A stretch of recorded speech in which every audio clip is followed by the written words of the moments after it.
Hi ಸ್ನೇಹಿತರೆ, ನಿಮ್ಮಲ್ಲಿ ಒಂದು ವಿನಂತಿ. ನಾನು ಮಾಡುವ ವಿಡಿಯೋಗಳನ್ನು ಶೇಕಡ 97.9% ಸಬ್ಸ್ಕ್ರೈಬ್ ಮಾಡದೇ ಇರುವವರೇ ನೋಡುವುದರಿಂದ ವಿಡಿಯೋ ನೋಡುವುದರ ಜೊತೆಗೆ ದಯವಿಟ್ಟು ಸಬ್ಸ್ಕ್ರೈಬ್ ಮಾಡಿ, ಹಾಗೆ ಪಕ್ಕದಲ್ಲಿರುವ ಬೆಲ್ ಐಕಾನನ್ನು ಒತ್ತುವುದನ್ನು ಮರೆಯಬೇಡಿ.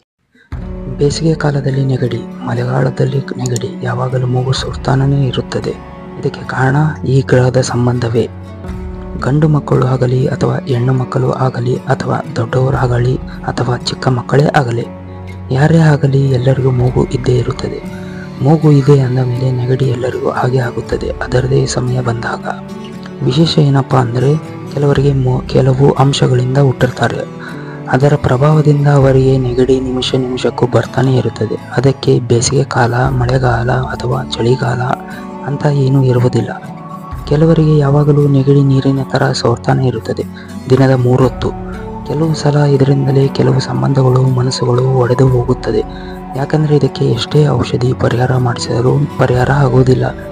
ವಿಷಯಕ್ಕೆ ಬಂದರೆ, ಯಾರಿಗೆ ಚಂದ್ರದೋಷ ಅಥವಾ ಶಾಪ, ಕೇತುದೋಷ ಅಥವಾ ಶಾಪ, ಶುಕ್ರದೋಷ ಅಥವಾ ಶಾಪ ಇರುತ್ತದೆಯೋ ಅವರಿಗೆ ಆಯುಷ್ಯ ಇರುವವರೆಗೂ ನೆಗಡಿ ಇದ್ದೇ ಇರುತ್ತದೆ.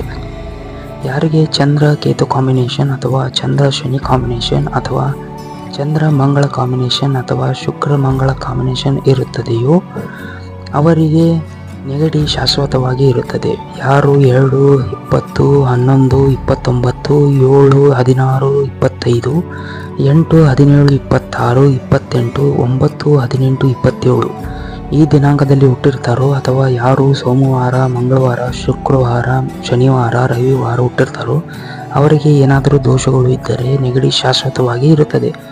ಜೀವನದಲ್ಲಿ ಕೆಲವು ವಿಷಯಗಳನ್ನು ಪರಿಹಾರ ಹುಡುಕಿಕೊಂಡು ಹೋಗುವುದಕ್ಕಿಂತ ಅದರಲ್ಲೇ ಒಂದು ವಿಶೇಷತೆ ಹುಡುಕಿಕೊಂಡು ನಡೆದರೆ ಜೀವನ ಸುಂದರವಾಗಿ ಇರುತ್ತದೆ. ಪ್ರೀತಿಯಿಂದ ಧನ್ಯವಾದಗಳು.